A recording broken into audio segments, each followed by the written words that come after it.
नमस्कार मंडळी, मी नूतन शरद मोहिते, निर्विकार आरोग्याची गुरु किल्ली या यूट्यूब चॅनलवरती पुन्हा एकदा तुम्हा सर्वांचे अगदी मनपूर्वक स्वागत करते। मंडळी, आज आपण जाणून घेणार आहोत कडुलिंब ह्या वनस्पतीची औषधी गुणधर्म। मंडळी, सर्व प्रकारचे जे ताप असेल या तापांमध्ये कडुलिंबाचे जे झाड आहे त्यातल्या आतल्या सालीचा काढा हा अत्यंत उत्कृष्ट ठरतो।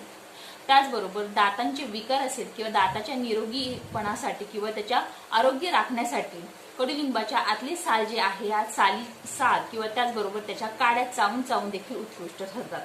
त्याचबरोबर त्वचेचे विकार असेल, शरीराला खाज येत असेल तर अशा वेळेस कडुलिंबाची पाने ही आंघोळीच्या पाण्यामध्ये चांगली उकळायची आहे आणि त्या पाण्याने आंघोळ करायची आहे। जुन्या प्रकारचा इसब असेल आणि इसबातून पू आणि रक्त जर वाहत असेल तर अशा वेळेस कडुलिंबाची जी पाने आहे त्याचा लेप त्या इसबावरती लावायचा आहे। त्यामुळे काही कालखंडापर्यंत इसबामधून घाण आणि रक्त वाहील, नंतर इसब पूर्णपणे